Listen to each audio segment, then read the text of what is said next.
I want to welcome everybody and thank you for coming here. And we're very happy to have with us Professor William Labov from the Department of Linguistics at the University of Pennsylvania. Professor Labov received his bachelor's degree from Harvard College and then received a Master of Science and Master of Arts and a PhD from Columbia University. Labov is a pioneer in the field of linguistics, and he has focused his distinguished career on understanding language not as a static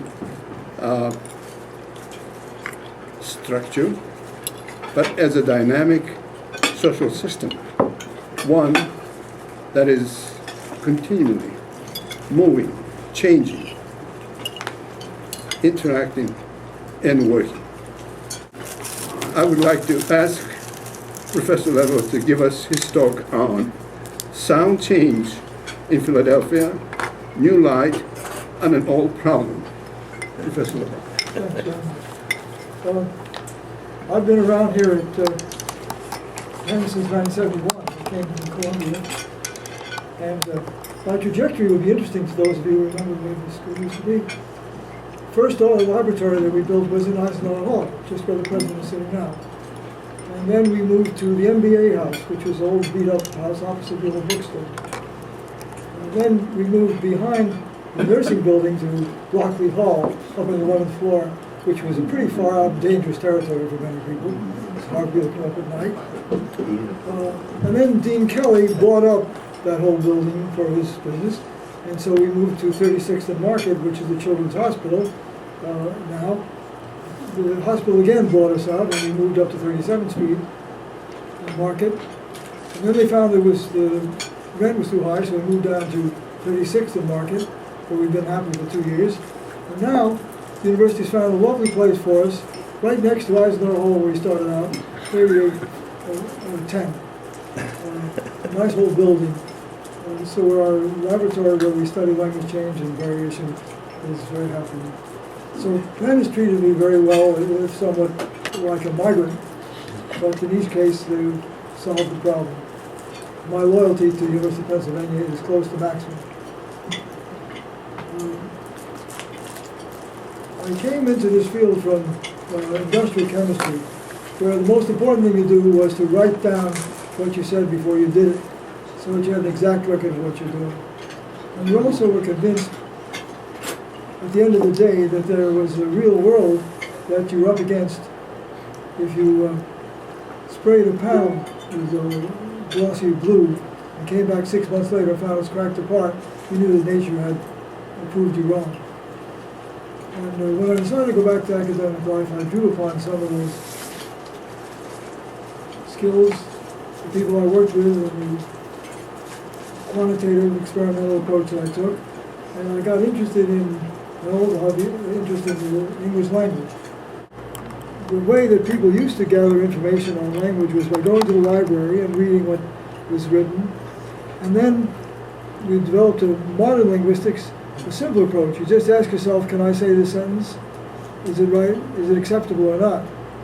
And it occurred to me that it might be possible to build a science of linguistics based upon the way people actually did talk in everyday life, which would mean using a new invention, which was not being used much at the time, called the tape recorder, and learning to deal with people in a way that overcame the formality of the interview situation. So I did a big study in New York City on the social stratification of English in New York City, and I got interested in language change because a lot of the features of New York City were different from older to younger, and we could see change taking place over time. So much of what I was doing was involved with trying to understand and explain language change. Came down to Philadelphia for several reasons, but one of the things that delighted me was to discover that 1/3 of the vowels in the English vowel system of New York City were changing. In Philadelphia, 2/3 were in the process of changing. Everything was in flux. So it was a good laboratory for me to work with. And But to acquaint you with this, you've been living in Philadelphia for a number of years, and you've heard all these sounds, but it may be very helpful for me to play some of them. This is from an experiment that we conducted where we took 18 individual words from very advanced, newly changing dialects, and we played the isolated words to people and said, just write down what you hear. This is from the Philadelphia series, and we were playing this to people in Philadelphia, in Chicago, Atlanta, and Birmingham. Loud. So what is that word, we'd ask people. People were baffled, even people in Philadelphia, when they heard words in isolation. When they heard them in a whole sentence, you could understand what was going on. She used to have a very loud voice. Okay, loud voice. So that's a Philadelphian. She used to have a very loud. Before we plunge into that particular sound, let's talk generally about what the problem is. And this is a quotation from Darwin in 1871, The Descent of Man. The formation of different languages and of different species, and the proofs that both have been developed through a gradual process, are curiously parallel. So Darwin was really interested in this problem, since he if the two are so closely parallel. What does he mean by parallel? First, he says, we find in distinct languages striking homologies due to community of descent.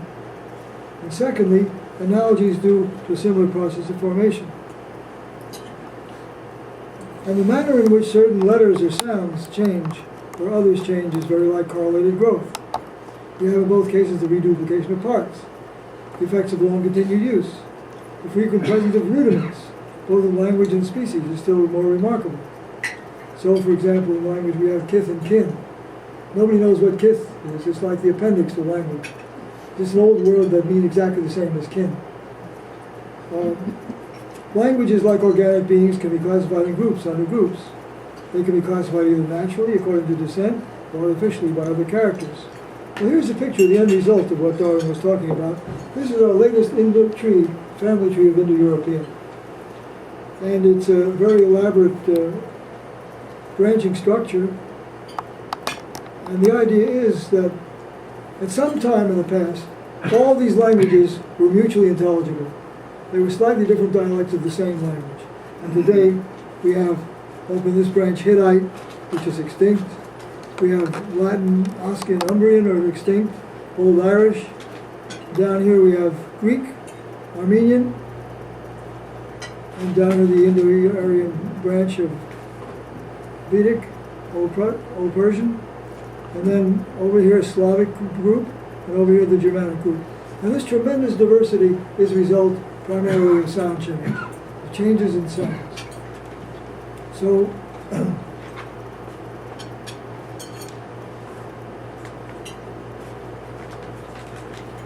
Darwin could not, after he went to a number of other parallels, could not resist the most important one for him. The survival or preservation of certain favored words in the struggle for existence is natural selection. Well, is there natural selection in language change? Well, he quoted Max Müller, who was a German linguist of the time, saying, a struggle for life is constantly going on among the words and grammatical forms in each language. The better, the shorter, the easier forms are constantly gaining the upper hand. And they owe their success to their own inherent virtue. That is an opinion that no linguist today holds. Nobody would agree with that for a moment. And no ordinary person would, because the peculiar fact about language is that older people resist and detest change. Now that's true for most things. Most of us are curmudgeons. There are lots of stuff I don't like about it. But I do get on with computers, and many old people like the new music, and they like the new movies. But no human being has ever been heard to express the following sentence. You know, it's wonderful the way young people talk today. It's so much better than the way we talked when I was a child. It's universal. The golden age syndrome is apparent in many fields, but in language it's absolute. And linguists are no different, because as linguists they accept a new change, but as human beings they say, I heard myself saying between you and I. And I shouldn't say that. Now, Joe Greenberg is a linguist, died recently, who worked a lot on universals of language. And he said this Taking linguistic change as a whole, there seems to be no discernible movement towards greater efficiency, such as might be expected if in fact there were a continuous struggle in which superior linguistic innovations won out as a general rule. So that's the universal consensus of linguists today. There is no progress. There's only development, change, and diversity. So the problem of why language changes is a severe one. And I formulated this in my own form, the Darwinian paradox. The evolution of species and the evolution of language are identical in form, although their fundamental causes are completely different. So what are those causes? Well, the first thing to point out is that the history of linguistics is one statement after another. We don't understand language change. Saussure in 1916 said, "The search for the causes of phonetic changes is one of the most difficult problems of linguistics. Many explanations have been proposed, but none of them thoroughly illuminate the problem." Bloomfield in the 30s said, "Although many sound changes shorten linguistic forms, simplify the phonetic system, or in some other way lessen the labor of utterance, yet no student has succeeded in establishing a correlation between sound change and any antecedent phenomena. The causes of sound change are unknown." So that makes it a pretty good problem to work on. Now I'd like to add to that throughout the 19th and most of the 20th century, linguists have argued that sound change is not only difficult to understand, but it is destructive. Again, Saussure, founder of modern linguistics, says that phonetic evolution is a disturbing force is now obvious. Whenever it does not create alternations, it helps to loosen the grammatical bonds between words. The total number of forms are uselessly increased. The linguistic mechanism is obscured and complicated to the extent that the irregularities born of phonetic changes win out over the forms grouped under general patterns. And Hermann Paul, the great father of historical linguistics in Germany, said the symmetry of any system of forms meets in sound change an incessant and aggressive foe. It is hard to realize how disconnected, confused, and unintelligible language would gradually become if it had patiently to endure all the devastations of sound change. And finally, an American historical linguist of the 19th century, William Dwight Whitney, I quoted before, says, "A language may be greatly altered by the excessive prevalence of the wearing out processes, abandoning much which in other languages is retained in value. It's necessary that we take notice of the disorganizing and destructive workings of this tendency, inasmuch as our English speech is the one in which they have brought about the most radical and sweeping changes." And those are some examples I gave in the beginning, but let's take Philadelphia now.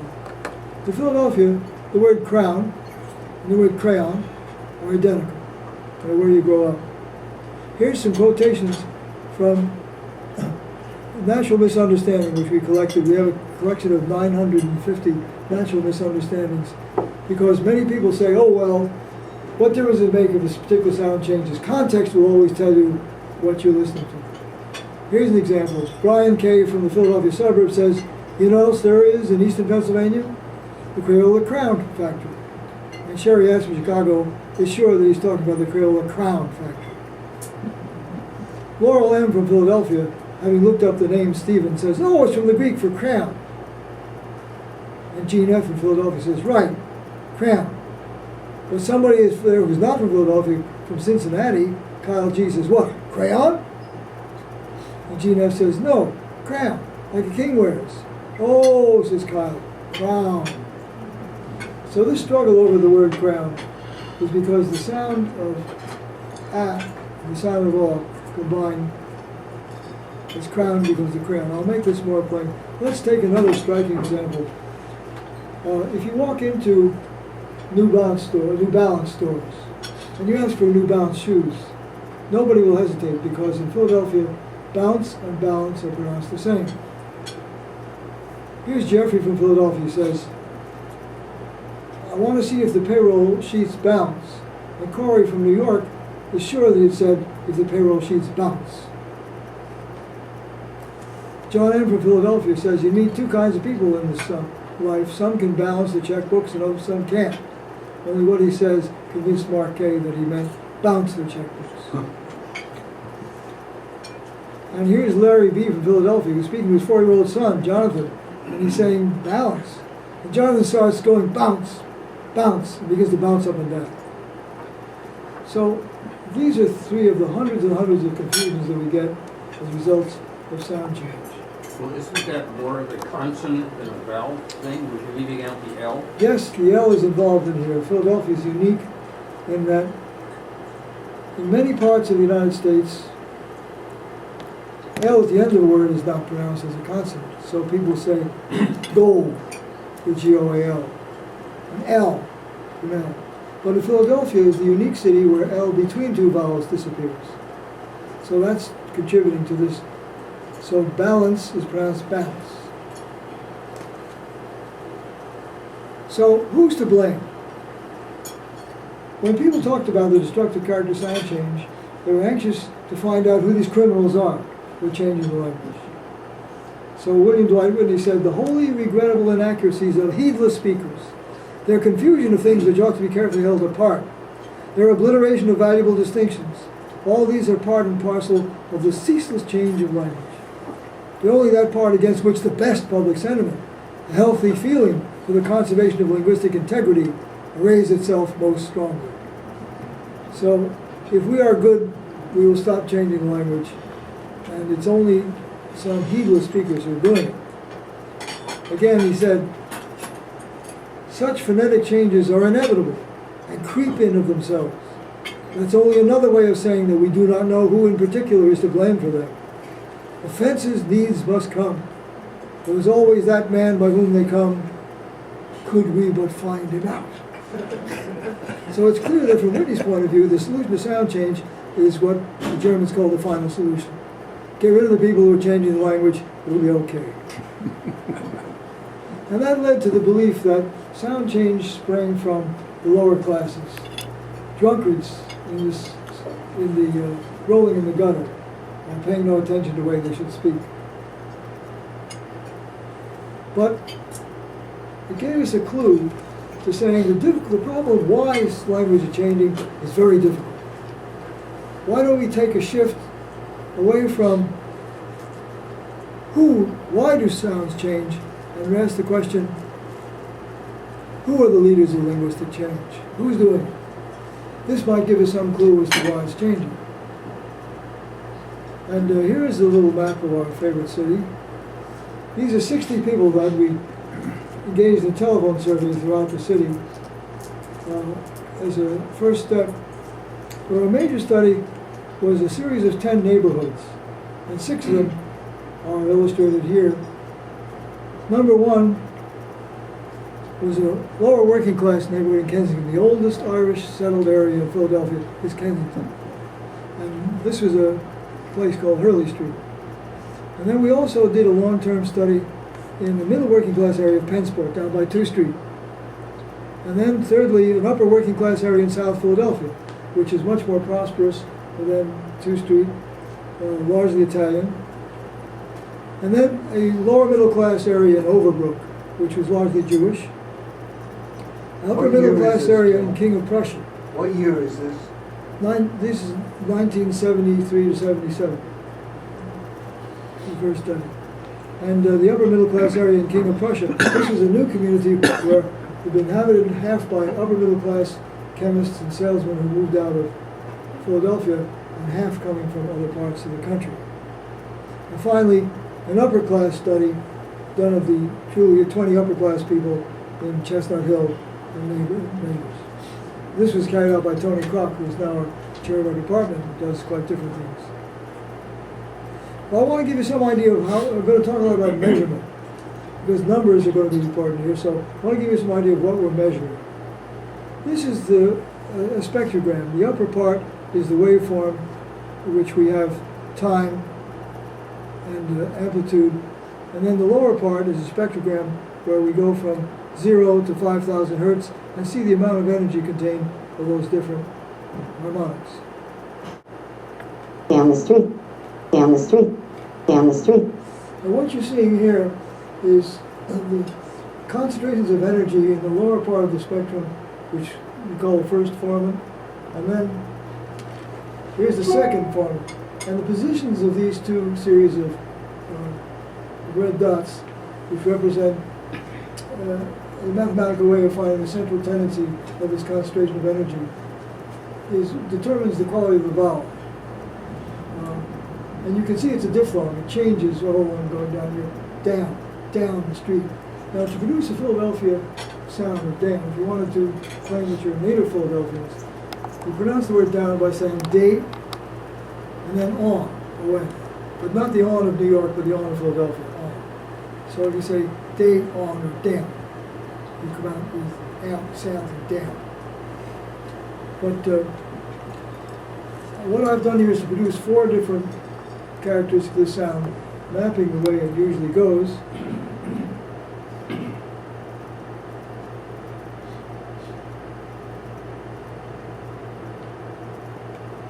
Down, down, down, down.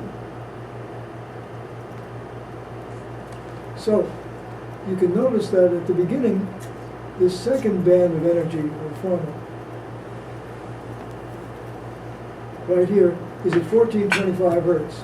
And as I go to down, and down, and down, it rises till it reaches 2078 hertz. So this is the quantitative measure of what you hear.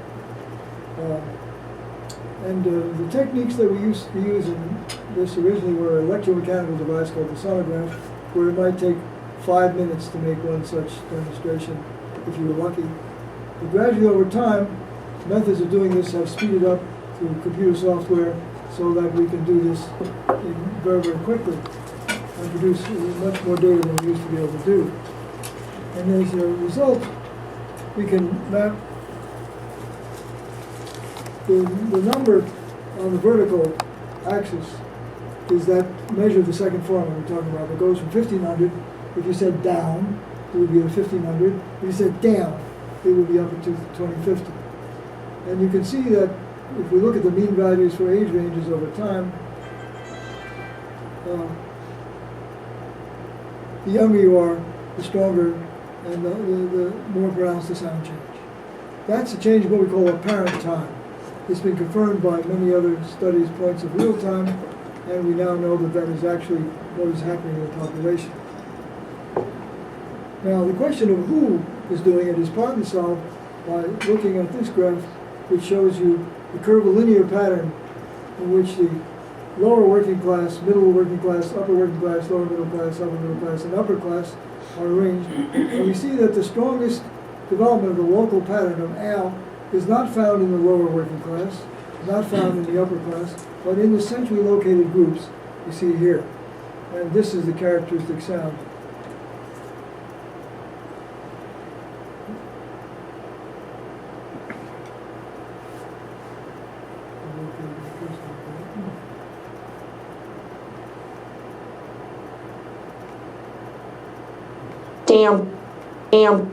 Am. If you listen closely, you hear that A sound at the beginning of it, and it's followed by A.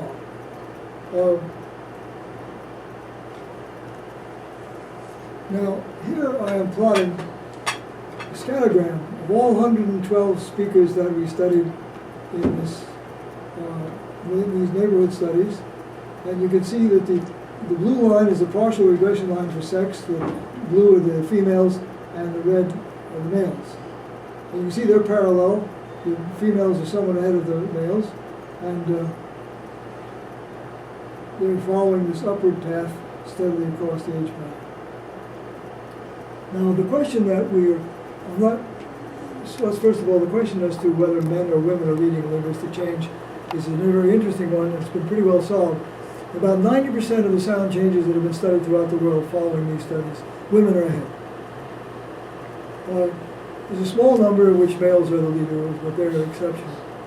And women are ahead by almost a whole generation. So the mechanism of linguistic change has a lot to do with that. But there are among the women, there's some that are standing out. There's a woman called Celeste S. She's from South Philadelphia, one of the central figures in the neighborhood that we studied there. The mean for her age group is way down where the blue line is. And she's this much ahead of it. So Celeste is a leader of linguistic change. And we asked the question, who is responsible for sound change? That may be a helpful hint. There's a young person called Teresa M., who is also, at the age of 16, a leader of the change. So of course, the blue dots show there's considerable variation. There are many social factors involved. I want to learn more about Celeste if we can, and we did. There are many other things groups we followed to try to ask the question. One of them was the communication index. We're interested not just in what a person's social class is, but who they talk to and how they talk to, what happens when they talk to them. And we developed this communication index C5, which was first a combination of many different questions like, who do you say hello to on the block? Who do you have coffee with? Who do you ask for advice? Who do you go to when you have to go to the hospital? And then we also examined each interview, sometimes several interviews, to find out what was the proportion of friends they had who lived off the block or on the block. So it turned out that the leaders of linguistic change are not people who are intensely local in the sense that they only know people on the block. The index showed that the higher the proportion of people who live off the block, the stronger your participation in the change. Now here is a sociogram showing Celeste right at the center of the group of people that we interviewed on her block. The number above her name is the second form of out. That indicates that she is the strongest in saying out and not out. The number below is the C5 index, which indicates that she is higher than anybody else. The arrows all indicate that when people answered questions, they tend to point to Celeste as the person they would turn to for advice, the person they have coffee with. In fact, every week there was a coffee clutch in her house, and we recorded people. So Celeste is a sociometric star. And this illustrates part of the mechanism of language change that we worked on. Maybe some of you are familiar with the work of Elihu Katz, who is now at Annenberg. Katz and Lazarsfeld wrote a book based on a study of Decatur, Illinois, back in the 1950s, called Personal Influence. They were trying to answer the questions that the Bureau of Applied Social Research at Columbia wanted answered. Advertisers wanted to know, are they getting their money's worth? When they bought the Saturday Evening Post, advertising space in the Saturday Evening Post, or bought advertising space in Life, they were reaching 50 million Americans. And they were paying big bucks for that. The question they were asking is this doing us any good? Who influences who? Who urges people to buy clothes, cosmetics? Who tells them what movie to go to? So in Decatur, Illinois, Katz and Lazarsfeld asked people to remember, when was the last time someone suggested a movie for you? When was the last time someone recommended some clothing? And they got the answers, but they didn't stop at that point. They then looked up that person and said, do you remember mentioning a movie to so-and-so? And if they said yes, that was a data point. It was the only thing that counted. And they found that this is the structure that emerged. Celeste is a C. She's at the center of things, and she's the person who gets the word from outside. And A, B, D, F, and E get most of their information from her. Now this model called the two-step flow of influence is responsible for what happens when you walk into Wawa or to 7-Eleven or any convenience store.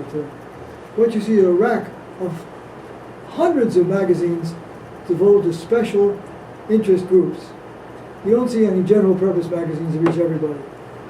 Because the advertisers found that what they wanted to find out, who are the influentials in their particular area. How can we target them? How can we find them? So the search for the influentials, which has continued now today, has influenced our mode of life in many ways. And in terms of sound change, it determined us to feel that we'll understand the reasons for sound change best if we know more about Celeste. Now, I'd like to acquaint you more particularly with Celeste by playing the story, one of the many, many stories that we reported from her.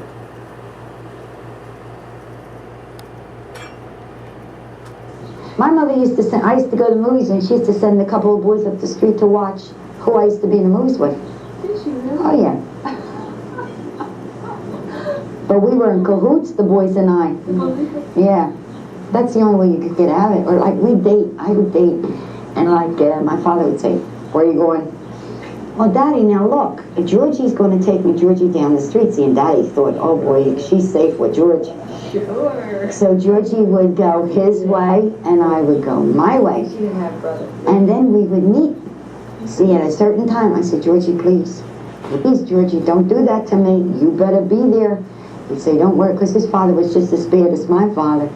We would meet, and we'd come home like two nice little kids.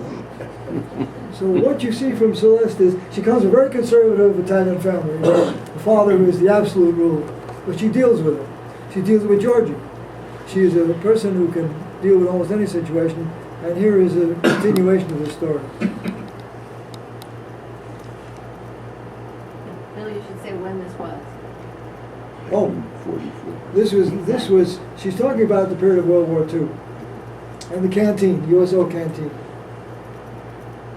So basically, are all your informants white, or do you have African Americans in the same? Now, we've done a big study of African Americans in Philadelphia, and what I'm talking now about is the white mainstream dialect that our blacks have almost nothing to do with. Two different worlds, and that's another part of my story. My language is changing. It's not the one we do before. But I used to go dance at the canteen. The canteen. Yeah, they had a canteen that it was all servicemen. And you couldn't get in if you didn't have a date. And you'd have to be a serviceman to take you in. But once you got in, you could leave this guy, you know, and dance with everybody else. And that's what we used to do, stand in the corner and wait for the fellas, and I'd say to one of the sailors, are you going in here? And he'd say, yeah. Would you take me in? Sure. And they would take it, and nothing bad would happen in there. And the Salvation Army ran a beautiful thing. And it was only coffee and donuts. There was no drinking and soda and music. All night you'd dance, dance, dance. It was so... Okay, so not only do you see that Celeste is a heavily controlling person, but you heard some of the other sounds of Philadelphia that are quite extreme. When you said being, that's another sound which is related to the Chinese vowel, the raising of short A to E, so that being has the same sound as idea. Now,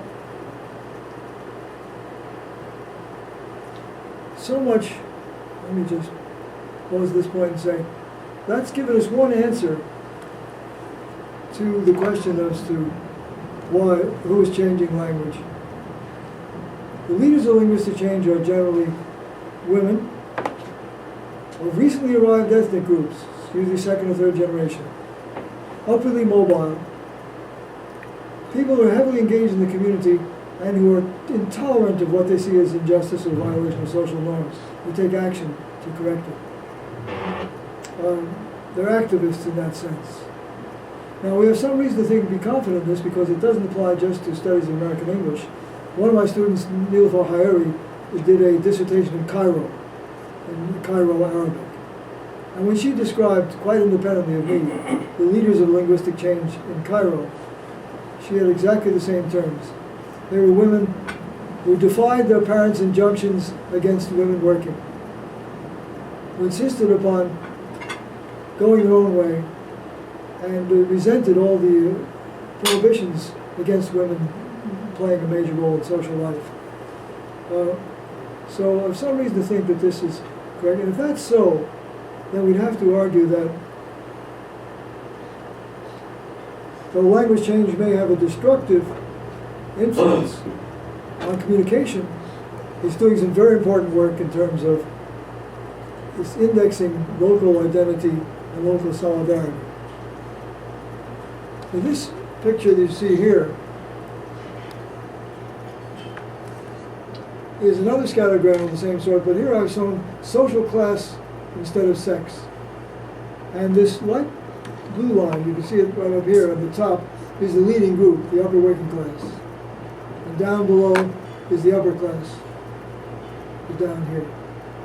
But you notice something really unexpected. The upper class has the same slope as all the other groups. The four groups who are participating in the change are all moving up at the same angle. And I'll illustrate it here by this one. This is the same diagram in black and white. This is the older upper class people. This is the younger upper class people. They are very much behind Philadelphians, but they're moving in the same direction. Now, the upper class people of Philadelphia are not people who are trying to imitate or to follow the patterns of other groups. Their parents say to them, you are not middle class, you are upper class. They're very clear on this point. And yet we find that the process of language change is moving both groups ahead in the same direction. Can I ask a point? Yeah. You had put a lot of quotes on before about how sound changes destructive. And you appear now to be accepting that is that true? I mean, the general view is that sound change is destructive? Because if so, what evidence do you have of that? We conducted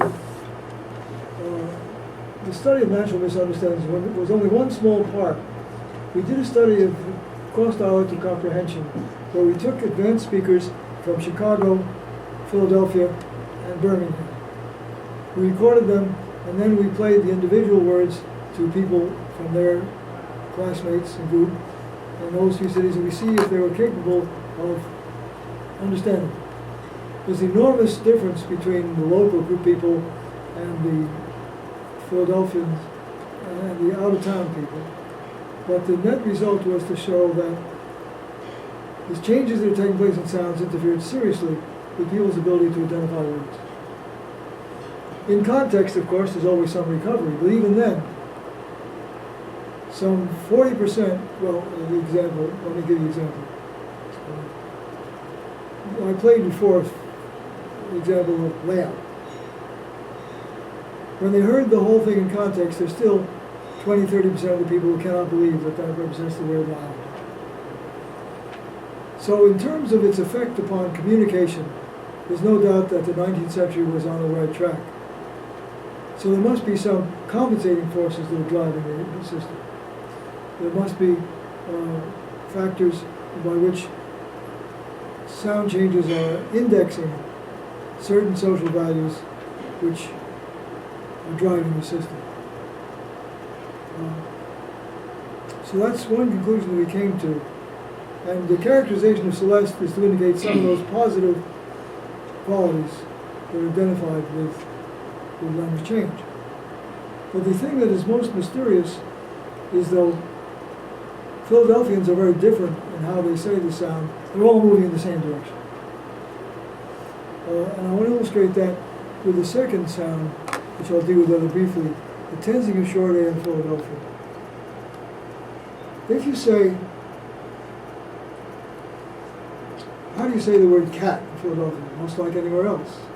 How do you say the word ham? Most Philadelphians do not say ham, they say ham. It raised and tense in the same direction. Before these five consonants, M, N, F, F, and S, Philadelphians raise the vowel A to air. And in addition, 3 words before the sound of D.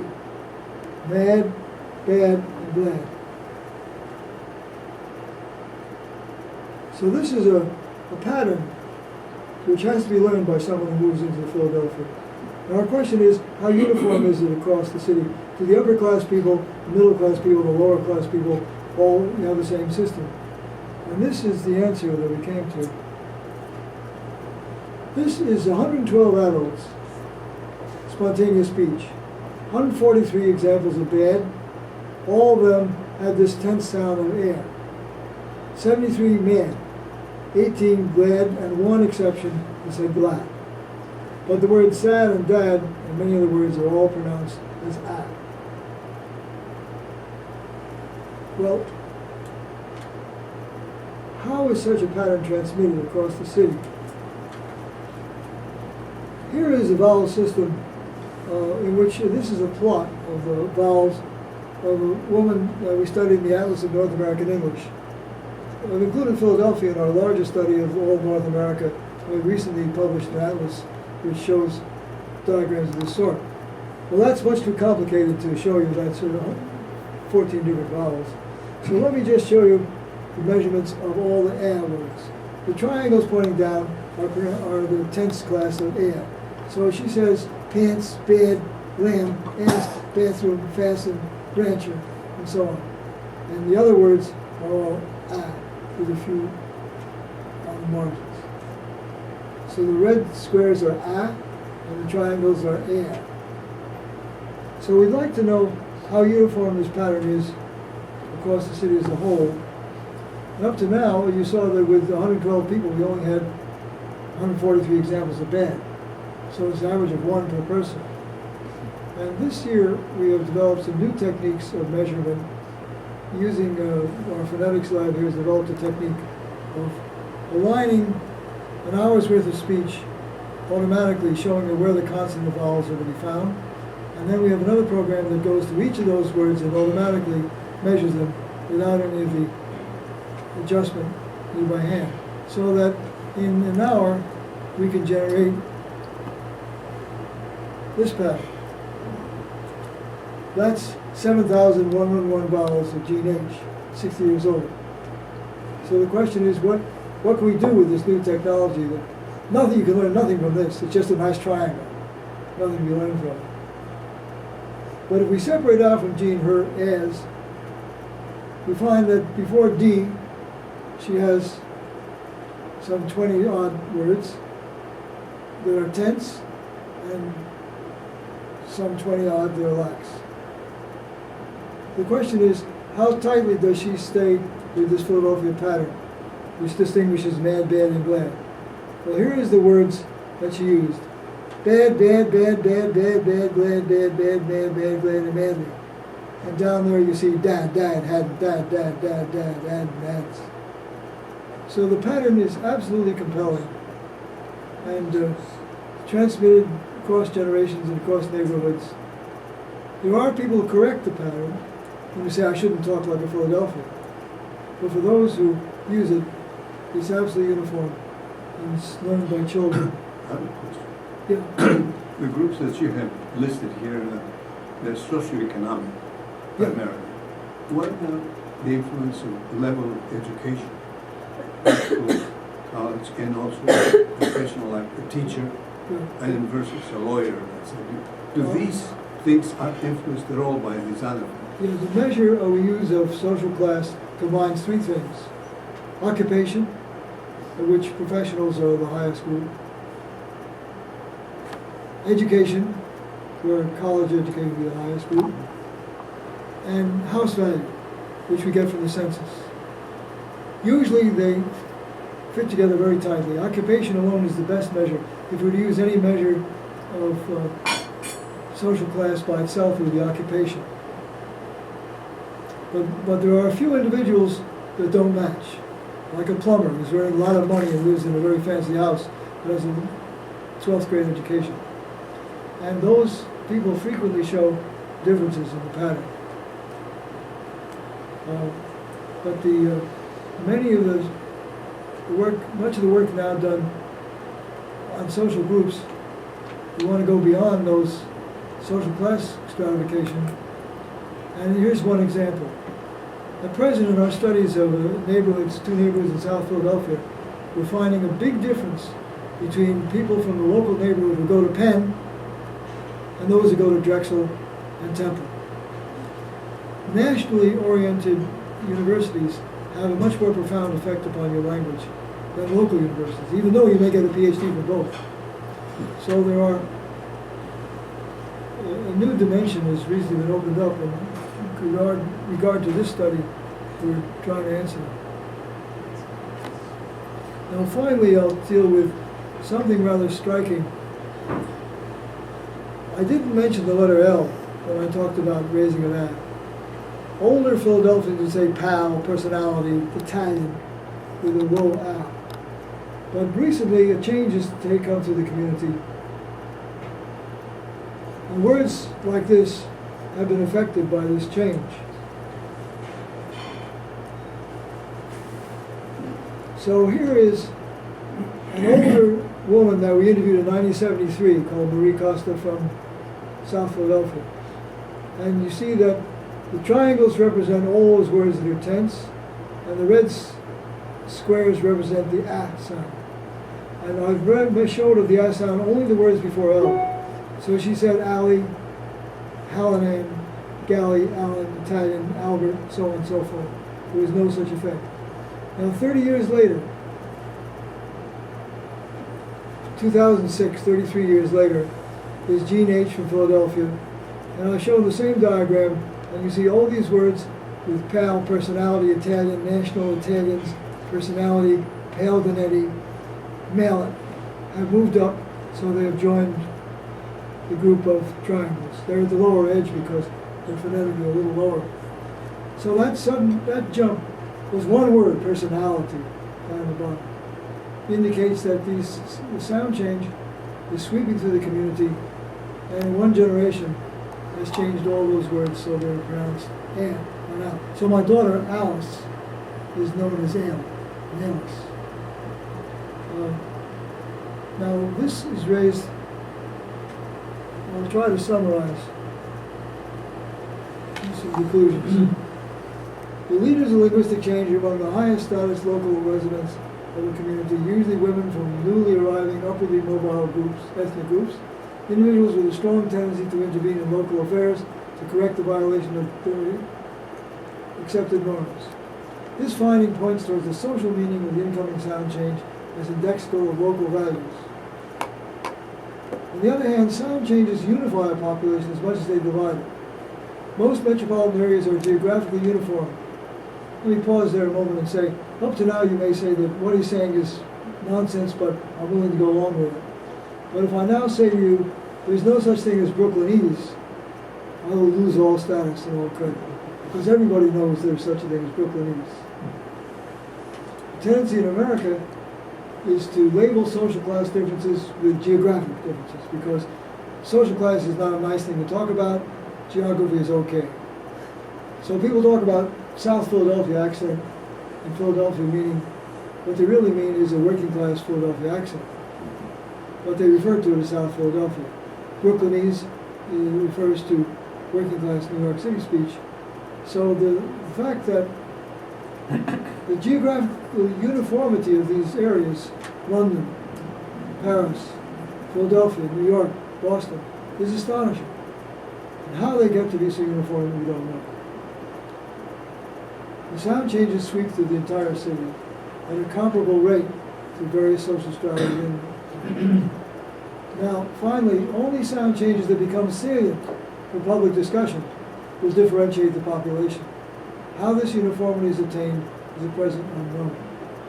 So my first part, I sound as if I knew what I was talking about. Second part says I don't know what I'm talking about. But that's the name of the game. The more we find out about language, the more puzzling it becomes. So that's what I wanted to. Thank you very much. Very enlightening. Questions? Yes. Would you please elaborate a little bit about your metrics that you use to identify cells to be leader? What made their leader? I mean, how did you decide this one is leader? Yeah.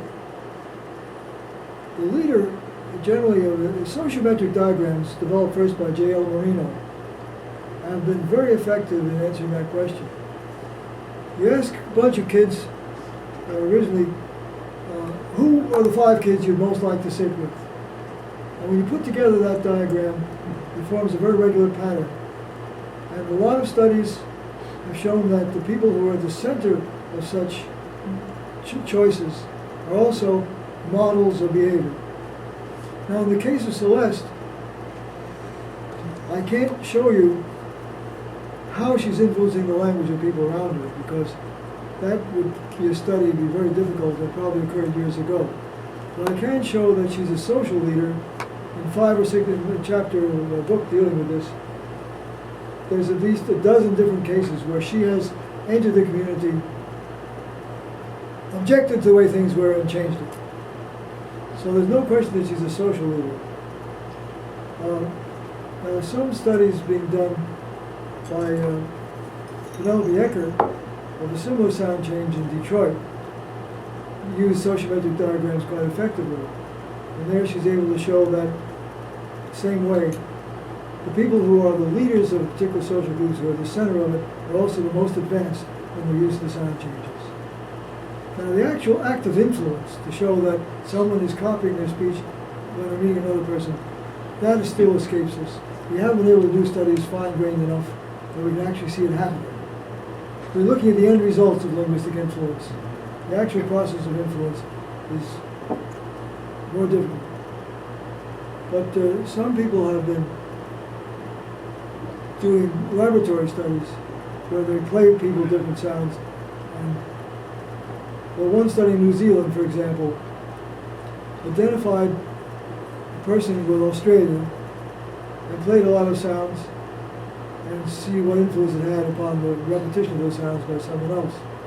And this other person, the people who liked Australia moved in the direction of Australians. People who didn't like Australia did not. Very small and subtle changes. Some of those laboratory studies indicate that point, but in social life, the actual facts of influence are very subtle. Yeah. Were you able to track some of the same individuals in 1970, 1, 3, whatever it was, to the present? Just to hear their speech and We did a certain number of studies of that sort in the 1970s with older people. And for a dozen people, we came back and 17 years later, we tracked them. But over my colleague over there, Gillian Sankoff, has done many studies of language change over a lifespan of this sort. And she is the expert on this topic. Why don't you sum up in a few words? Oh gosh. Well, these were studies we did. I originally did this research in Montreal on French in 1971, and then we followed some of the same people through the 80s and 90s. After I was at Penn, my former students kept on going and tracked the same people. And for some of the changes, as much as a third of the adults changed in the direction of the change as they got older. Most linguists will tell you that most people, as they age, stick with the way they form their language in their teenage years. And that's what we expected. But we found people as high as 20s and 30s, up to about 35, were changing not as much as the young people did, but they were going in the same direction.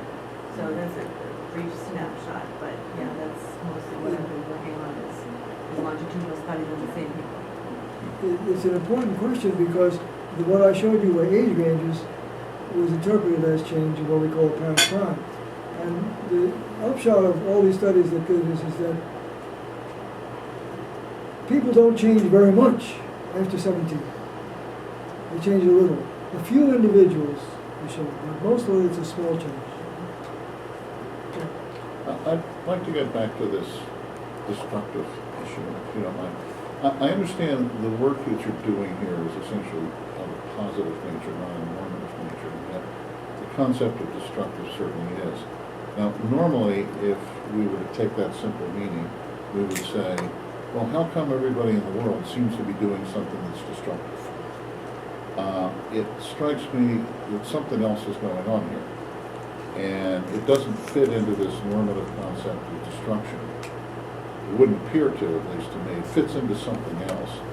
And I'm wondering if you would take a step towards the normative and tell us, what is this telling us about the nature of language, what its social significance is, why it's changing the way it is? I understand that's not the result of the research. Let me give you my best answer because you put the question very well. We want to understand what we're like as human beings, and language is a very important part of our life. And language is, since decaying around us, and that's not a good idea. There are compensating developments in language, but the sound changes itself don't correspond to the need to communicate information on states of affairs.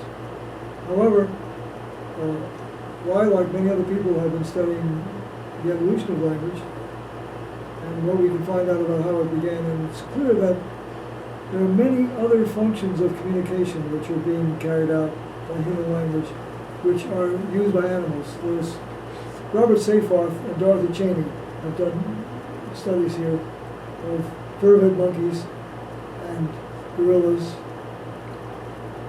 And they find that the animal communications give a great deal of information on territoriality, dominance, and submission. And they're made capable of making very elaborate inferences from animal cries as to what the levels of dominance and submission are. For example, some of their experiments show if they manufacture the voice of a high-level animal giving a fear bark, and the voice of a low-level animal giving a dominant signal, everyone gets interested and pays attention. What's going on? They show something unusual is happening. Human language has the capacity to communicate information on states of affairs in very complex ways about things that are very distant in time and space.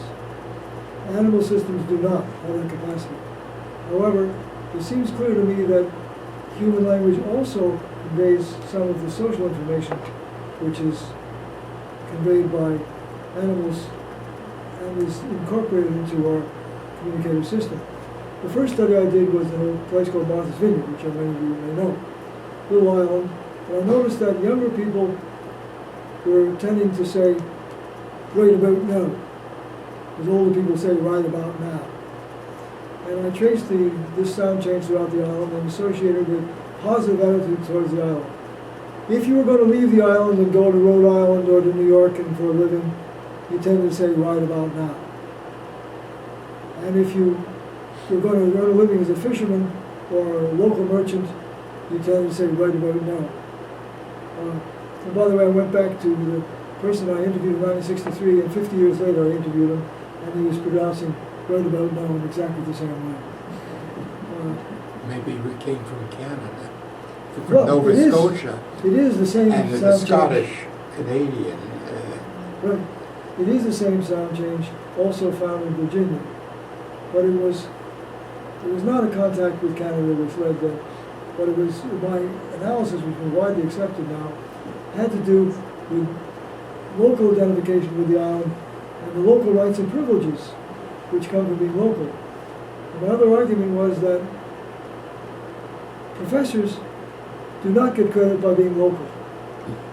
You may be loyal to the University of Pennsylvania, but your status is based upon your national, international status. Therefore, it was a long time for people to believe that there was a great deal of value attached to local identification. So that study and dozens of others have reinforced the idea that one function of language is territoriality, and these new sound changes are identified with that. However,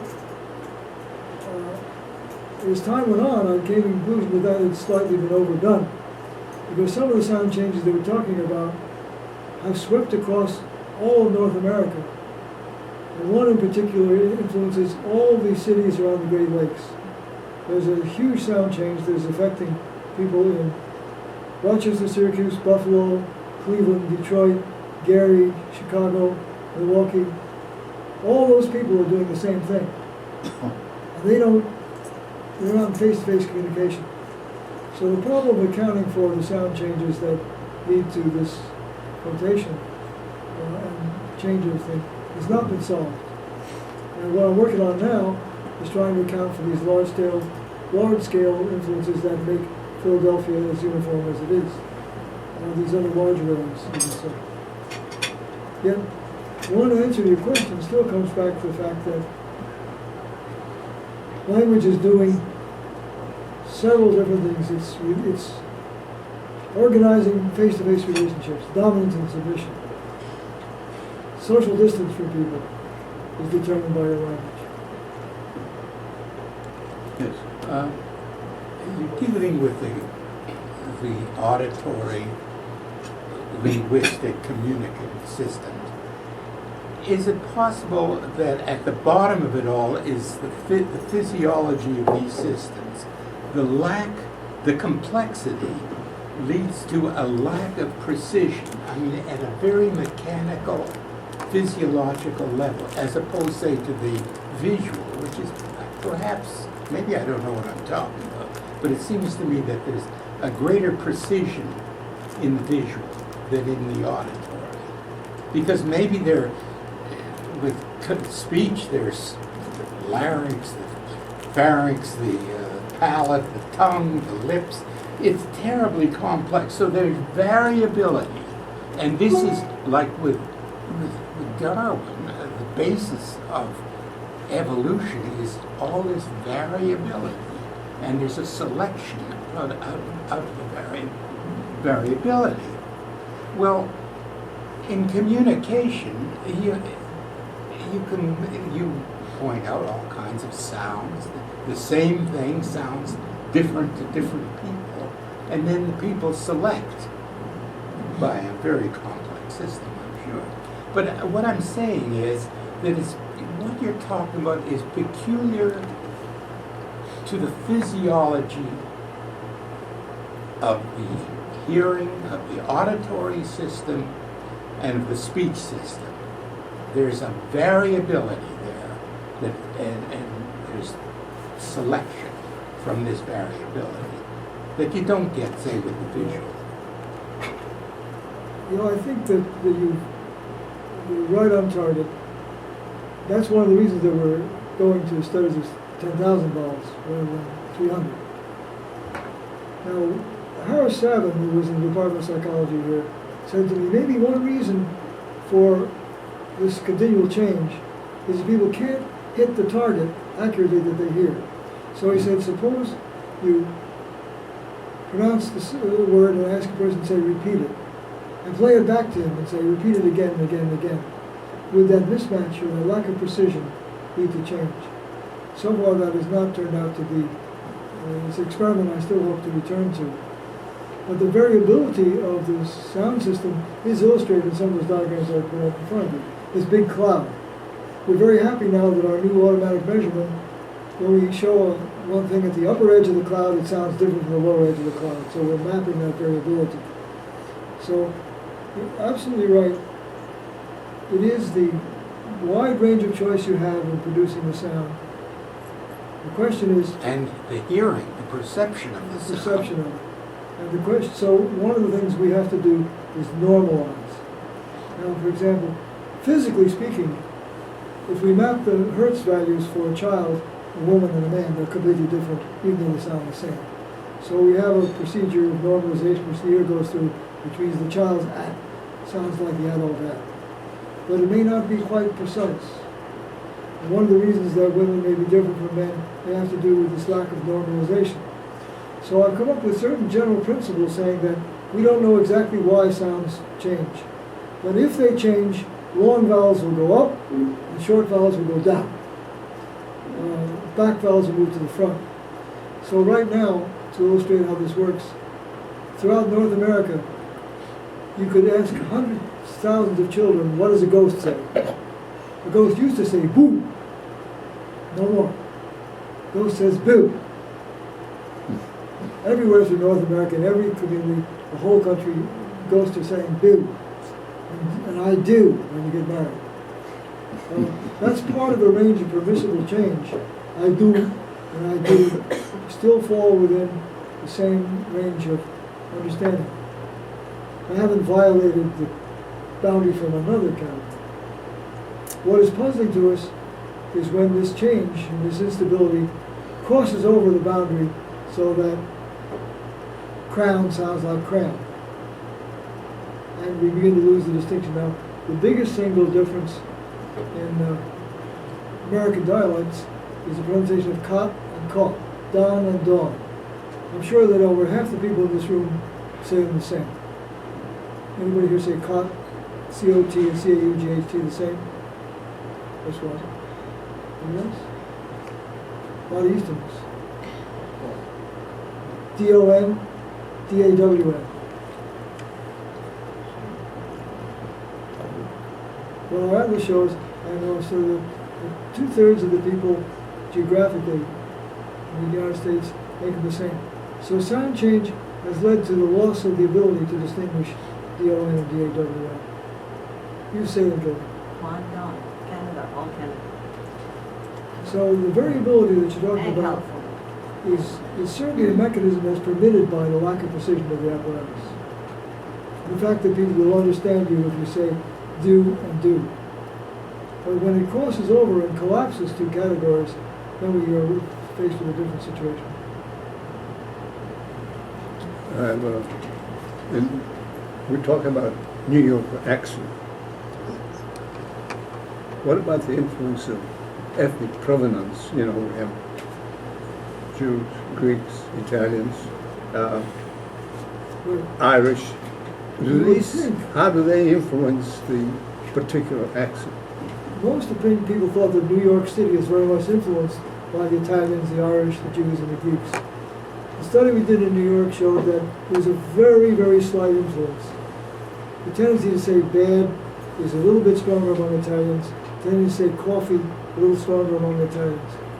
Here in Philadelphia, ethnicity, Polish, Ukrainian, so forth, makes very little difference in pronunciation because these second generation ethnic groups get right into the local dialect, and children show an amazing ability to ignore the foreign accent of their parents. Yeah. But there are a few puzzling things which come up from Italian. For example, we heard one person say, "How could you make your husband dance with all those women?" And someone said, "Oh, that could let Jesus cry." And we began to realize that make and let are being reversed by people of Italian background. Nobody else. We're still trying to find out why. But there are very subtle differences. Basically, Italian Philadelphian and Irish Philadelphian are playing the same game. This is not going to be true about Hispanic groups. Mm-hmm. The first large-scale native English dialect we have outside of African-American English is Hispanic English. And there are things that Hispanic people do which are influenced by their Spanish background.